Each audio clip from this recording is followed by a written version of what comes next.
Well, hello everyone. I'm Tony Hughes and welcome to the monthly CEO Sales Insight Show. I'm co-founder and Sales Innovation Director at Sales IQ Global that brings you this monthly program. This is a show where we enable aspiring leaders and CEOs to gain insights from an existing CEO that's doing an incredibly good job in driving growth. It's also a program for salespeople to gain insights into the mind of a CEO and what it takes to really gain access. Just a few housekeeping things before we start. We're being broadcast out on LinkedIn Live. So in the comments in LinkedIn, feel free to ask any questions.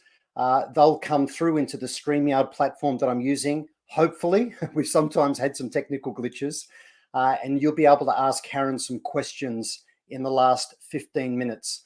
I also really encourage you to go to the Sales IQ Global website, have a look at resources and then webinars. You'll be able to register for this event, which will enable you, even if you do that in retrospect, to get access to the recording. So if you'd like access to the recording, this will be broadcast inside LinkedIn within my profile, the profile of Tony Hughes, but you can also gain access to this in perpetuity through the Sales IQ Global website. I'd also like to really thank our sponsors. So Ring DNA is a sponsor, and they're a revenue operations platform that uses AI to transform sales teams into high-performing revenue engines. They're the leading choice for Salesforce customers, including Hewlett-Packard Enterprise, HPE, Nutanix, Amazon Web Services, and they offer a complete solution for sales engagement, sales playbook execution, performance insight, and conversation intelligence, and much more. Our other sponsor is a company where I'm on their advisory board, a company called Trigger. And they're a sales intelligence platform that turns the internet itself into your opportunity funnel, mining for companies that fit your ideal customer profile, and then trigger events that create context and relevance for your teams to drive effective outreach. They're an incredible platform to help you drive sales pipeline. So it's Trigger without the E, Trigger. So without any further ado, I'd really love to introduce my next guest. And I just love Karen. She's a fantastic leader. She's built an incredible business. So she's founder and head of content at The Growth Faculty. And she started her business in 2003 from a small Sydney office. And she set out to achieve her ambitious mission to give business leaders access to the world's best strategic thinkers and high achievers. And wow, has she done an incredible job of that. She's had people like Nobel laureates on for her members. Hillary Clinton, previous Secretary of State for the USA. She's had President Barack Obama, Michelle Obama, TED Talk sensations like Simon Sinek and Tim Ferriss, even actor George Clooney. And she makes those people available to leaders around the world. She had to do a big pivot in COVID, and she'll actually talk about that.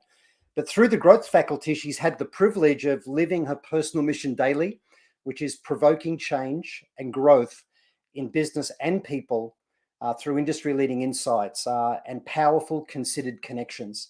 She has over 20 years experience in curating and producing events and content. And the Growth Faculty is now educating business executives and leaders across the globe. So without any further ado, Karen, welcome and thanks for being on the program. Thanks, Tony. Good morning. It's a pleasure to be here. And thank you for that warm introduction. You're absolutely welcome. Huge fan of the business. And I had the privilege, my first visit to a physical premise after the COVID lockdowns finished, about 4 months of lockdowns in Sydney, was with you and your team. And I really enjoyed working with your sales leader, Stephen, and the team at the time. So you've got a great business. Yeah, thank you. And they really enjoyed it too. And they've been applying what they've learned and it's making a difference. So thanks very much. That's great. Hey, why don't we kick off? Would you mind providing just a brief overview of your company's value proposition, maybe even how you started the business, but then the value proposition and what your go-to-market strategy is? That'll really help people contextualize the information that you're going to share with them today. Sure, thanks. So as you said, back in 2003, I launched the business. And really it came out of experience that I had with MYOB, actually. We managed their GST seminars. And what we did was, it was a fee for service. I was a management fee for service event provider. And during the transition, they wanted to provide half-day seminars for their business owners and bookkeepers around what to expect with the GST. So what happened as a result of that is we end up, registering 40,000 business owners over 140 seminars across Australia. And through that process, which was pre-online registration, by the way, it was back in 2000, we were on the receiving end of phone calls, right? And, they're frustrated, we're hearing about all their challenges. So, at the end of that, I was thinking, wow, what if we could do, and there was such an appetite for this, and it obviously came out of fear, like we don't know what to expect. And when you're a business owner anyway, it's always about uncertainty. And I thought, well, what if we could provide outside of GST, content for these business owners to help them with their own leadership and to grow their business. So we launched the business with a gentleman by the name of Michael Gerber, the author of the EMyth. Have you heard of him? Yes, I'm a huge fan of the EMyth book. Every entrepreneur should read that book. It's essential. Yeah, absolutely. So, so I launched. It was the first time I mean, my background is in events, right? Organizing events, but it's the first time I actually took said, I'm going to take ownership of this. I'm going to take the risk on it. I'm going to promote this event. I will pay the speaker, bring them across. And at that time, conferences were about $1,000 a day. It just really wasn't geared for small business operators. So we did half day, $175, and we had 2,500 people turn up, right? So that was my first event. I thought, wow, this is great. Let's do more of this. So that's where we started. And, it was, an operation of 1 and 2. I had my first employee in 2004. And we slowly grew and we started bringing out other speakers. And really the idea was to give Australian business owners access to the world's best thinkers, right? So primarily international speakers. So that's what we did pre-pandemic. And obviously the profile of the speakers grew and grew. We've had Jim Collins as well, Pat Lencioni, Marcus Buckingham, all those leadership speakers. So we've delivered our content primarily through live in-person events. Of course, the pandemic hit in 2020. And it was 2 weeks before our biggest event where we had 12,000 people going across 3 events with a speaker called Simon Sinek. So we had to move pretty quickly to cancel that event and then move it virtual, which we did. And so since then, we've kept our mission, right? So we do still bring the world's best, but we do it on a virtual platform now. And we now move to an e-learning platform. And our value proposition, since we iterated, we started with masterclasses. We were wrapped that people started to buy because a lot of content online is free. And but they still saw the value. We had the benefit of an 80,000 base really to market to as well, which was our history since 2003. So we went to market with masterclasses, and over the last 12 to 18 months, we now have produced a leadership pass, which gives everyone unlimited access to all our virtual events over a 12-month period, right? So for 400 Australian dollars, you can still get the likes of Jim Collins, Pat Lencioni, Marcus Buckingham, and you can come in and out as you want. So it's high value. So it's, we're going for the volume game. It's really about education at scale. And we've actually tapped into a new market because before we were CEOs of mid-market companies that didn't really have the budget to bring in these speakers and, for their clients or their customers, which big end of town generally do, to now, we've brought in sort of the L&D and executive teams within large organizations. So we now have 2 markets opened up, right? So it's been absolutely an amazing journey over the last 18 months. The opportunity is quite extraordinary. And we're on a learning curve. We're sort of back in startup mode, but our membership has quadrupled in the last 12 months. So we're really excited. Karen, that's amazing. And I'd really like to dig into a couple of things here. You've had to, well, not had to, but you've changed your business from an event business where you're selling a one-time ticket to a one-time event to, I guess, more of a subscription business, right? Where it's more like a membership and they get a 12-month pass. That's the holy grail for every business these days, right? They want to smooth out their revenue and create a compound growth curve with revenue as well through subscriptions and annuity. But here's the really interesting thing. You're competing against just tons of free content out in the world. Yeah. Like you've got a reasonably big sales team now. So how do you compete against free? I think it's the value proposition. So free generally means that there is a sale on the end of it, right?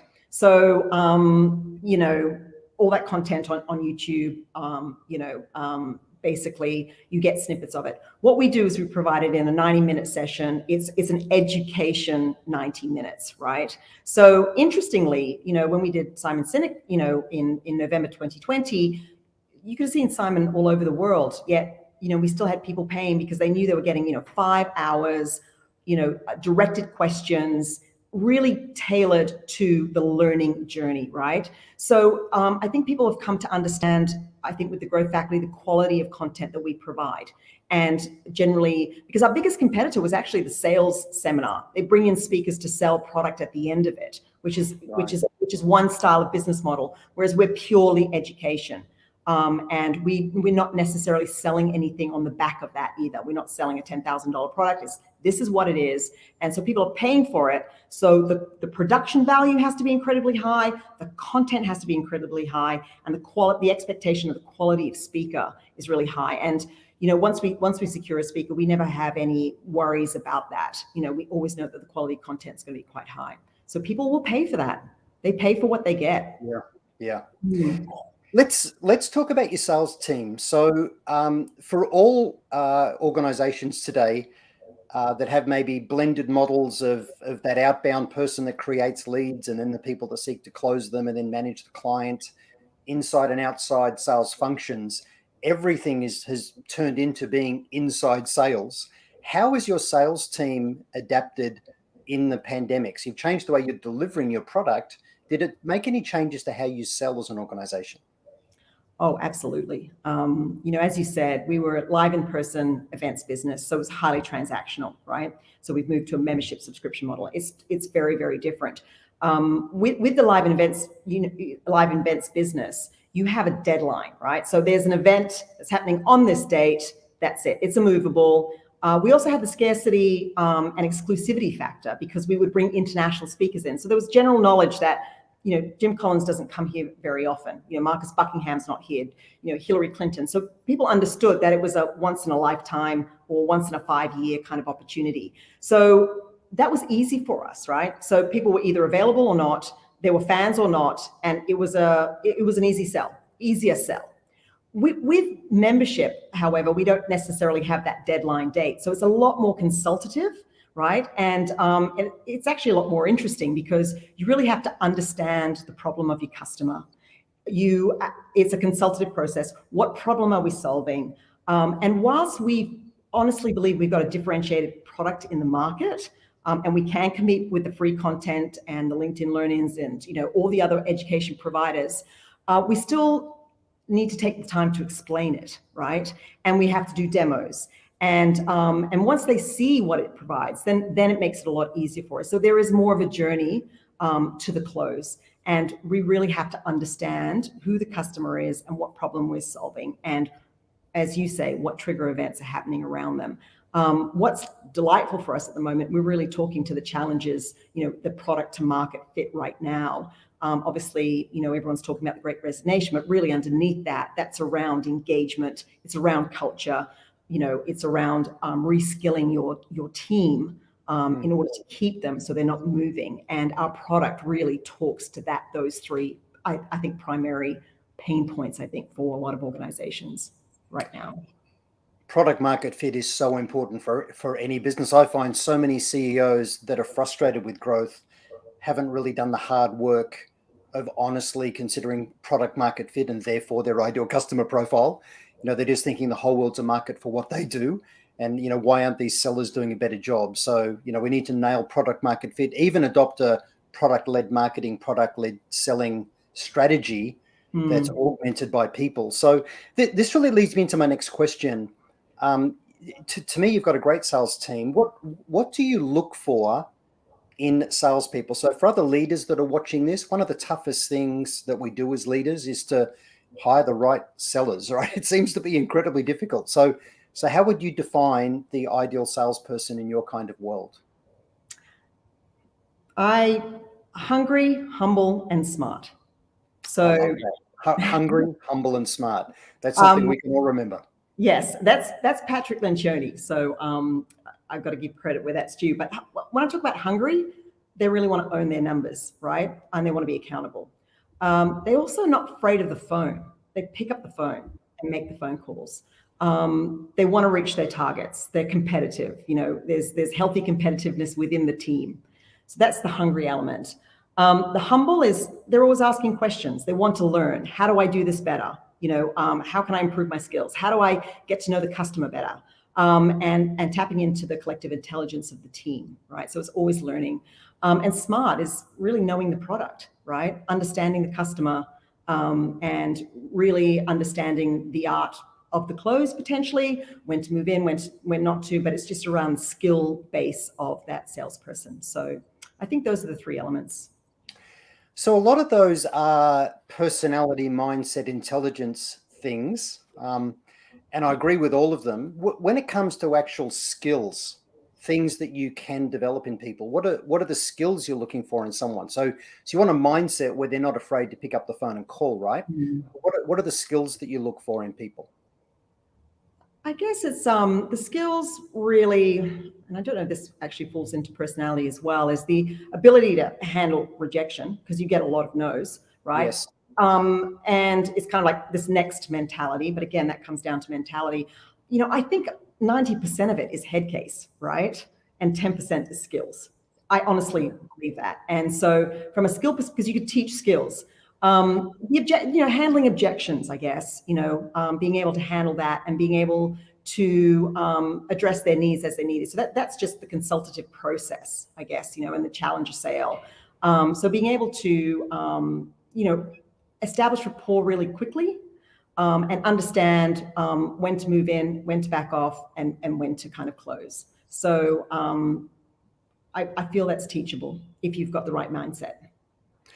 Yeah, I really agree with that. And being teachable, is so important, because although we can teach the skills, unless they are teachable, it's kind of a waste of time. The thing that frustrates me so much, Karen, is I predict in my latest book, Tech Powered Sales, that a third of field sellers will disappear this decade.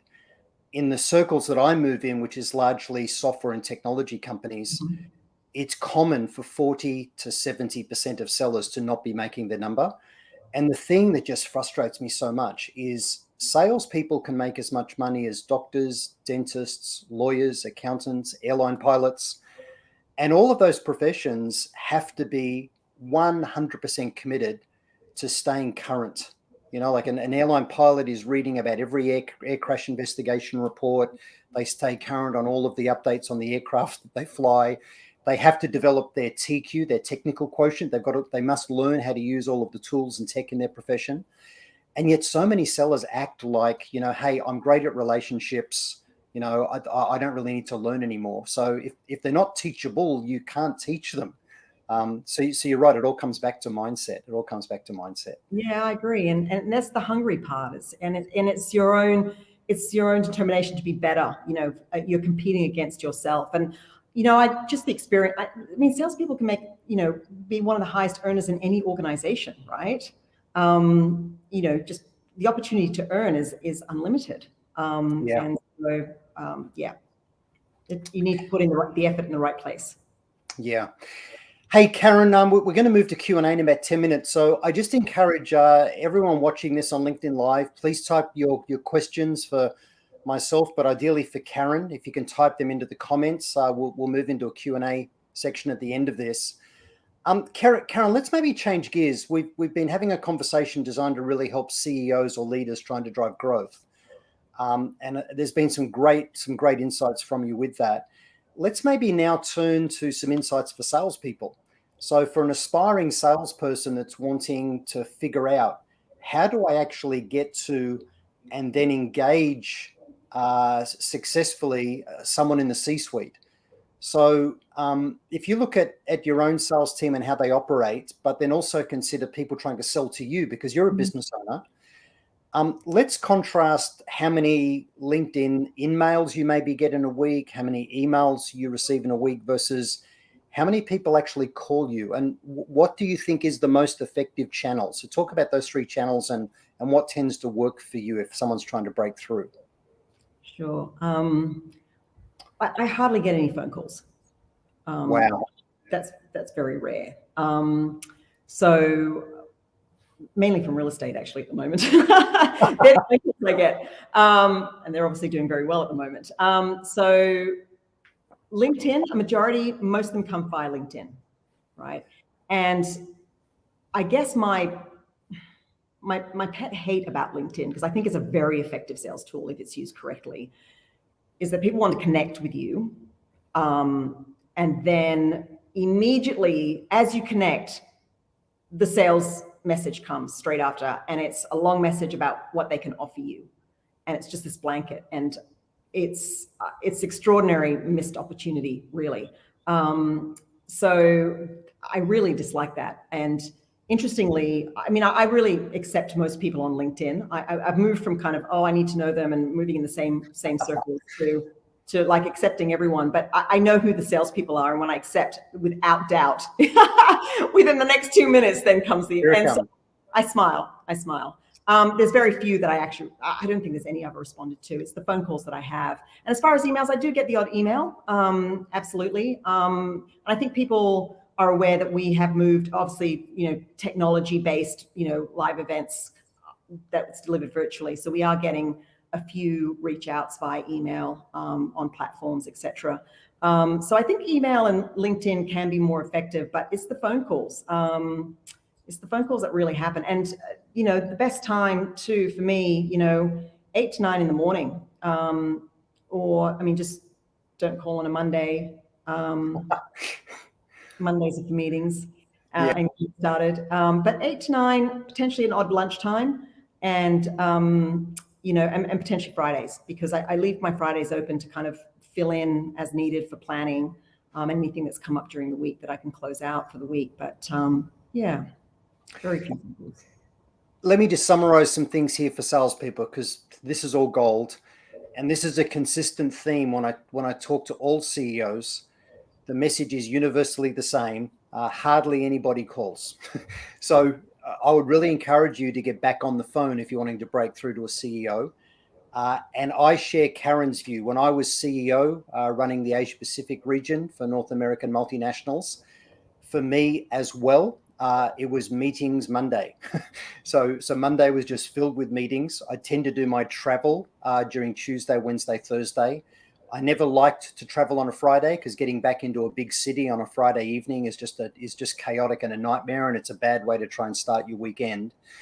I, like Karen, would get in early. So for me, I was always in the office working by about 7:30 in the morning, because I thought I've got that 1 hour to 90-minute window where people aren't standing at my door and my day goes to hell. So you sort of get an hour in the beginning of the day before everybody's working. So that 1 hour window before the normal workday is gold.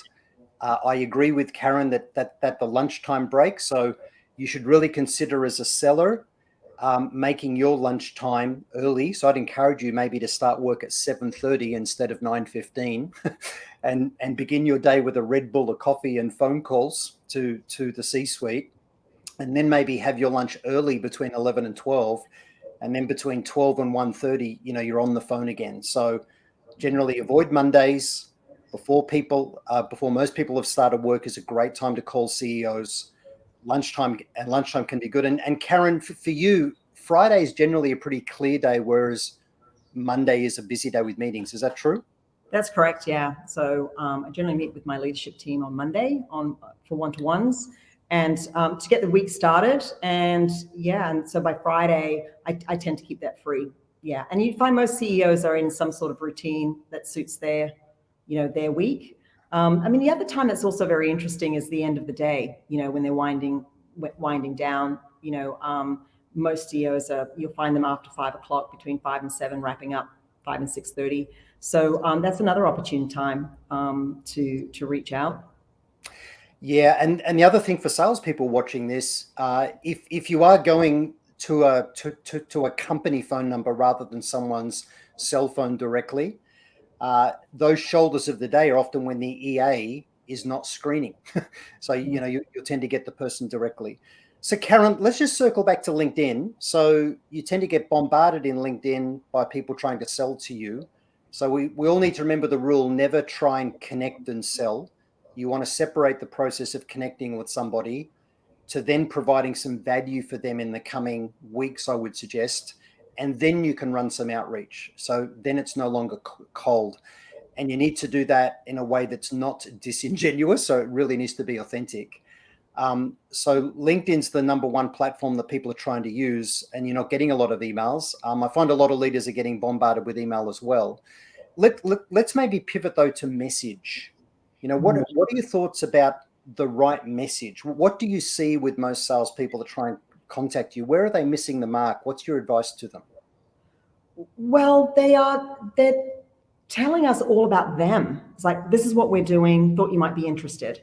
When really they should be starting, it's like, I understand this may be your problem right now. Can we help?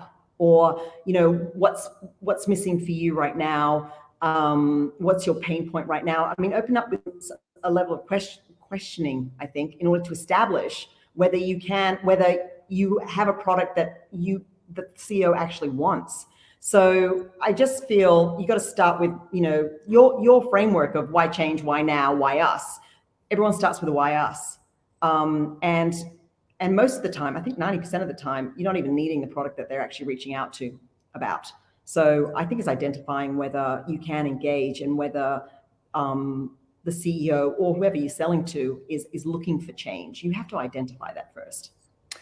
Yeah, and for everybody watching this, the really interesting thing is that if we talk about us and what we do, we'll typically appeal to only 3% of the market. So at any point in time, 3% of the market is actively looking for what it is we offer. And if you make 100 phone calls or send 100 emails, maybe 3 out of the 100, if you're lucky, will go, actually, we're in the market for that.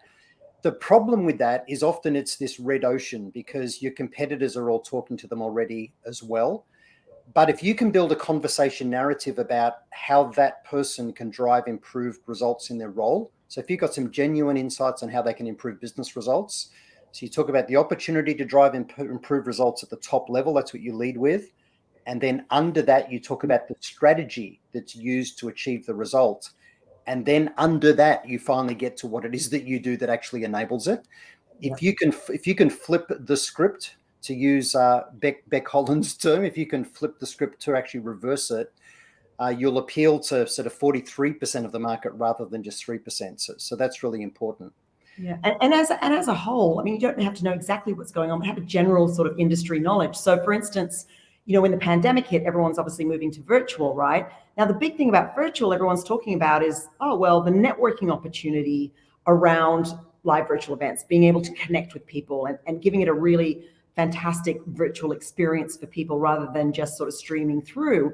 So, a great place to start would be, well, I see you've moved to live virtual events. What about your customer experience while, during that live experience? Are you able to cater? Is that something you want to improve? Because that's the number one challenge that people that run live virtual events wants to improve, is that engagement process during the live experience, so that it's just not a one-way conversation, and you have your viewers that are not necessarily engaged in the process, right? So if you can nail that, and that was a general kind of challenge that everyone was trying to solve. And obviously in the last 12 months, there's been a lot of technology providers that are trying to solve that problem, and the features have just obviously, escalated massively. So there's so much choice in that area right now.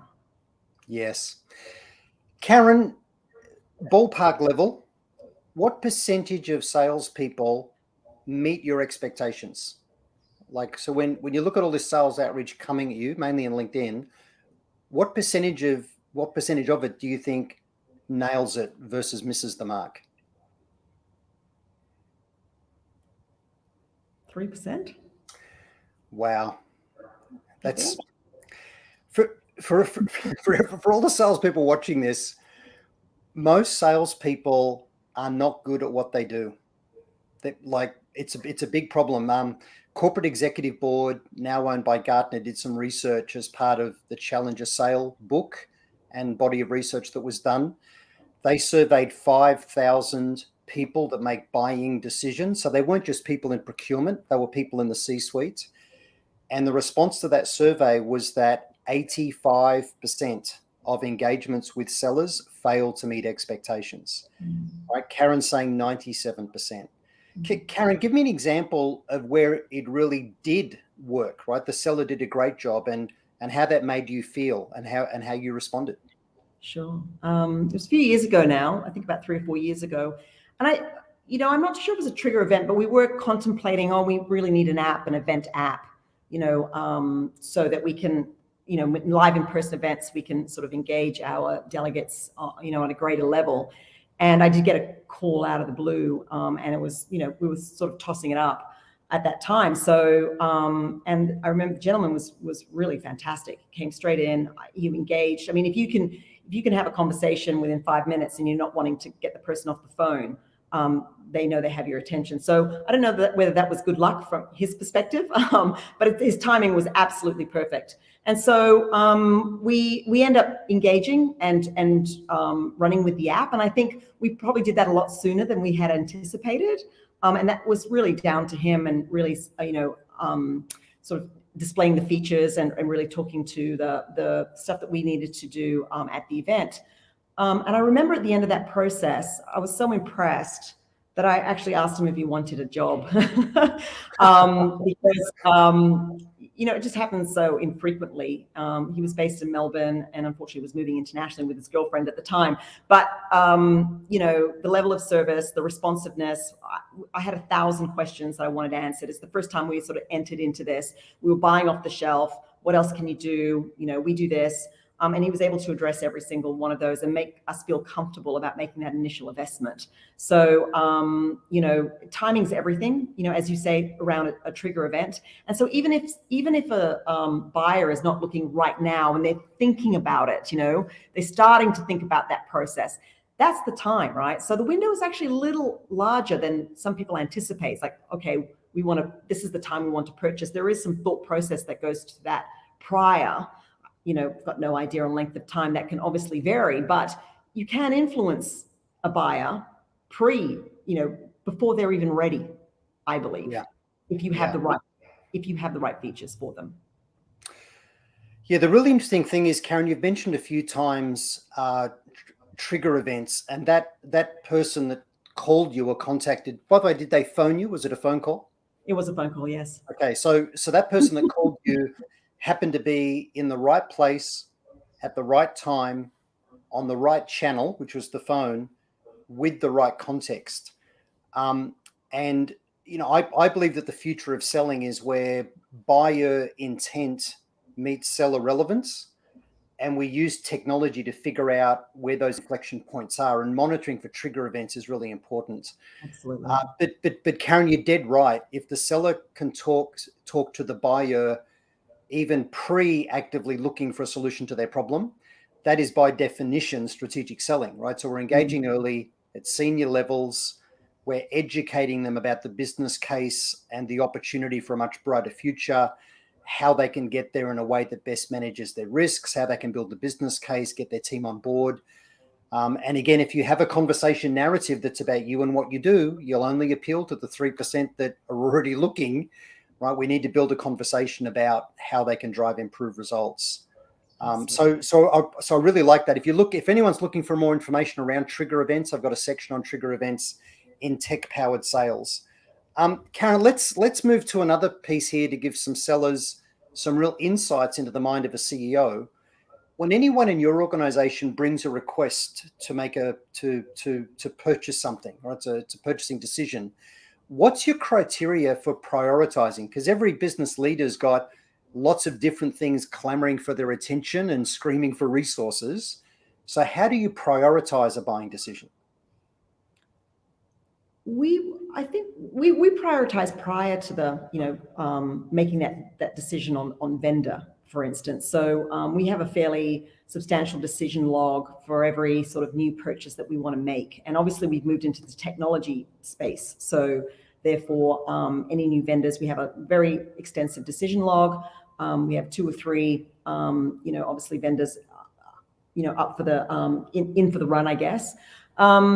It comes down to what we need to, like what our priority, what's going to move the needle in the business right now, right? So we prioritize by what's the one thing we need to solve right now that's going to help us with everything down the line. So we identify that through our weekly meetings and quarterly business goals. So that's number one. But when you actually come to make the decision, we have a decision log, and primarily it was also around the serviceability, through that sales process as to which vendor will win out in the end. Outside of features as well, if it's very close, because not everyone's going to supply you with everything that you need. So generally, we make a final decision on the level of service we've received during the sales process, and the understanding of whether we're going to be a small fish in a big pond once the sale is done, and whether that extends beyond that. Is that the question you were asking, Tony? Does that answer your question? Yeah, and again, there's absolute gold there for salespeople, and we'll move to questions next. So thanks, Dawn, and thanks, Luke, for your questions. I'll ask them of Karen in a moment. Yeah, look, that is absolute gold. The thing all of the research shows is that more than 50% of the decision weighting in deciding who to go with comes from that experience they had in engaging them through the sales process. Brand is about 18%. The product or service feature set, the features and functions service level piece, is also 18%. Really surprisingly for those watching this, in the research done, again, corporate executive board research, a 5,000 sample set. So, good, strong empirical data. Price was only 9%. And yet most sellers, if you ask, hey, why did you lose the deal? They go, oh, we lost based on price. But when you talk to the people making the buying decisions, it's less than 10%. More than 50% is that engagement experience. So I really like that, and that definitely rings true. Hey, Karen, sorry, after you, go for it. There's just one point I wanted to make there. What's been interesting over the last couple of months in our vendor selection is when we have decided on which vendor wins out, the ones that have lost have come back and say, okay, well, we'll give you a 40% discount. And that's happened on a number of occasions. And then the CEO chimes in and sends an email going, hey, is there anything Hey, Karen, I've really got to stop you. I want to ask you a question. How did that make you feel when they said we can give you a 40% discount now that you selected somebody else? It didn't sway me at all. And I felt, well, why didn't we start out at that price? Yes. And how are your other customers going to feel that have paid full price? Because that's a challenge I've had with events as well. When we were doing live in-person events, people will come and say, can you give us a discount because you've got seats going? There's seats available. We'll come for half the price. And I remember having 45-minute conversations with people. This is in the early days, going, I'm not dropping the price. The seat's going. I'd rather the seat go than drop the price, to honor everyone that's paid the right price. And I didn't want to undervalue the product either. And so there's last-minute sales for you available. So and then that stopped. There was an expectation that we would drop the price as the event got closer if we had seats going.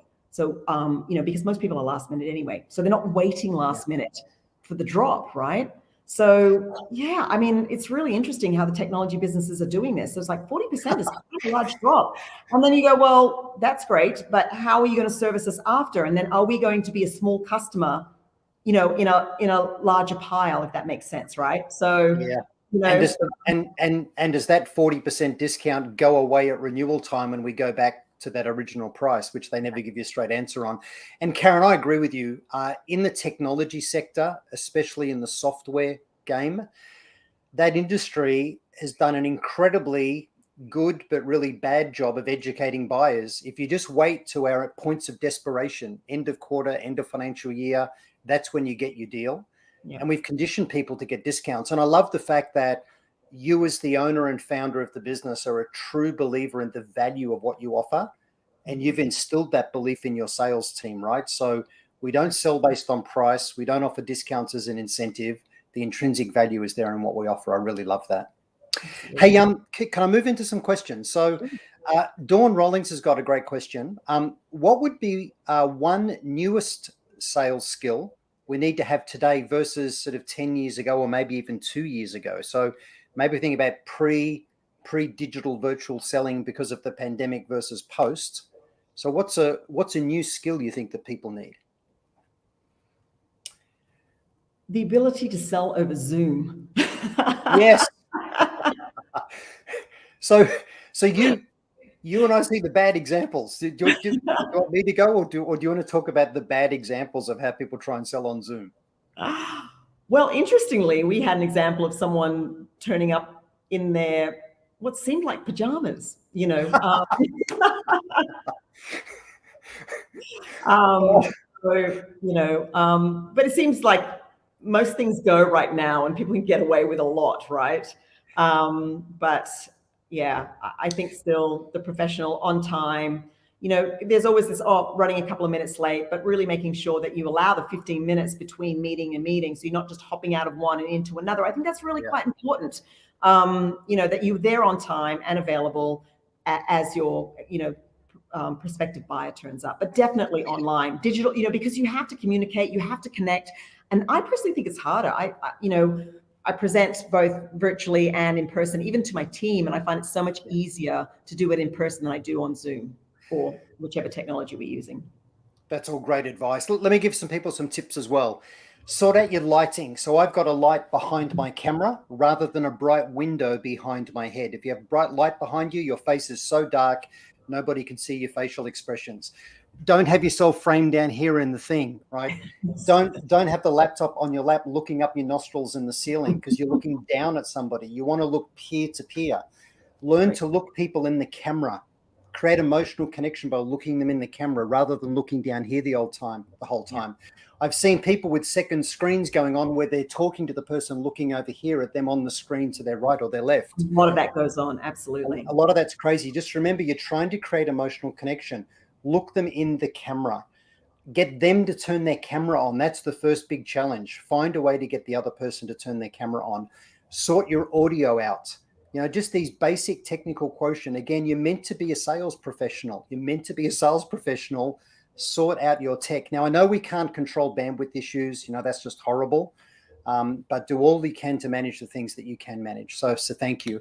And Karen, really important too, Tony. Like all our sales team have the same background, right? So it's just a leveler, right?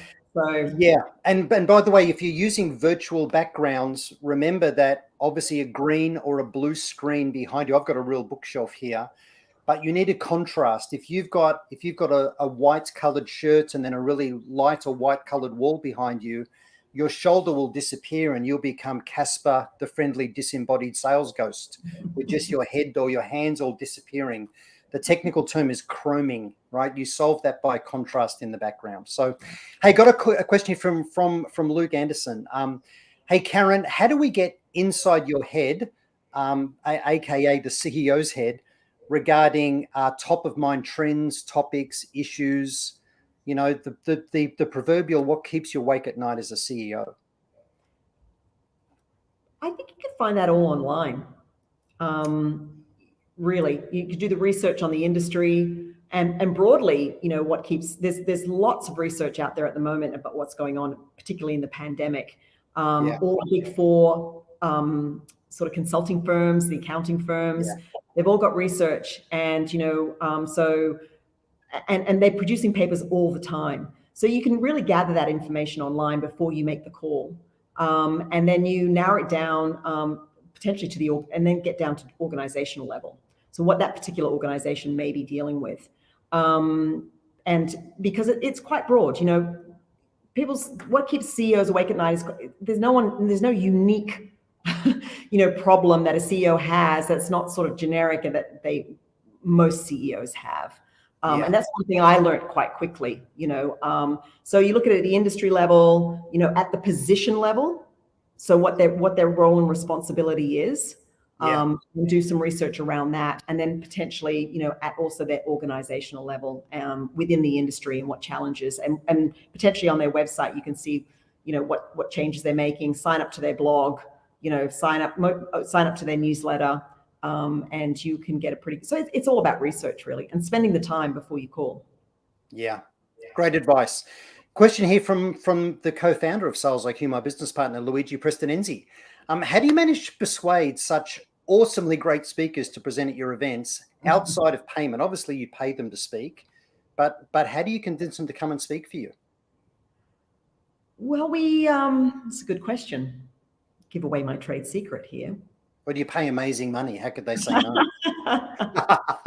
It's a combination of both. I do value their time. So, and in order to deliver high quality content, we do value their time.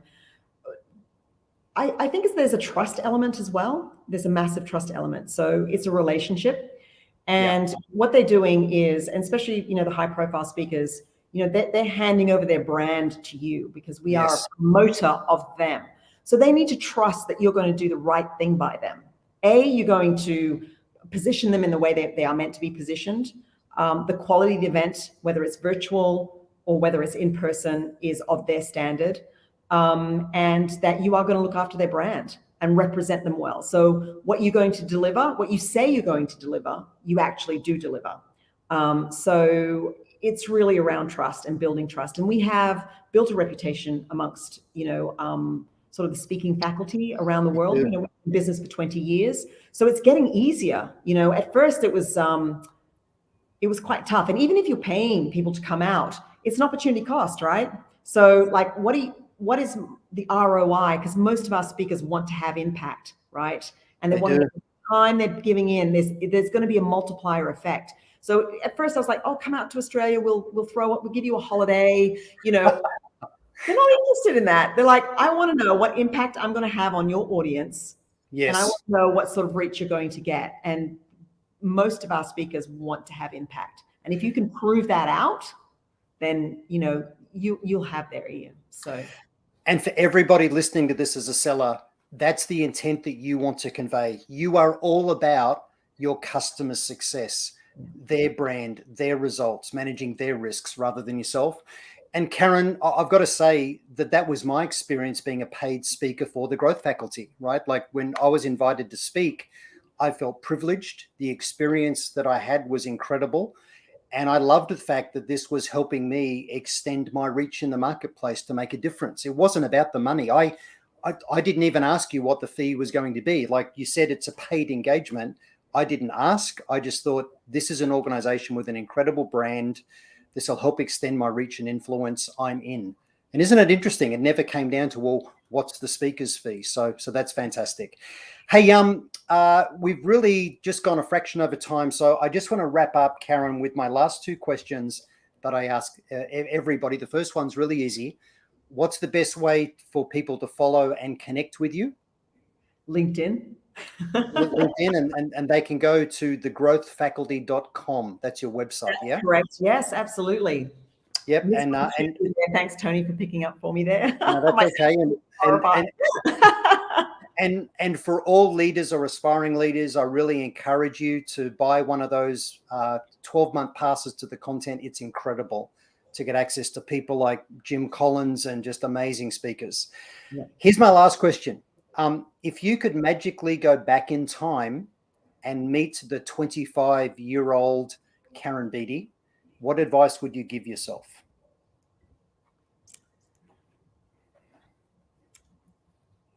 Don't compare your life with others. It's your journey. It's your timing. You live your life for you. And I mean, everyone, I'm not too sure if you've heard of the Steve Jobs commencement speech back in 2005. Yes. There's a line in there. And I think actually as a 25-year-old, everyone should read that commencement speech. It's quite extraordinary, but there's a line out of there that he says is, your time is limited. Don't waste your time living someone else's life. I think that's really so poignant. Wow. And that's a beautiful way to finish. I'm sorry we didn't get to all of the questions. Thanks everybody for attending. I'll see you at the next CEO Sales Insights show. Really encourage you to go and visit salesiqglobal.com. An amazing array of content for salespeople. Karen Beattie, thank you again so much for being on the show. Thanks, Karen, and goodbye, everybody. Bye. Bye.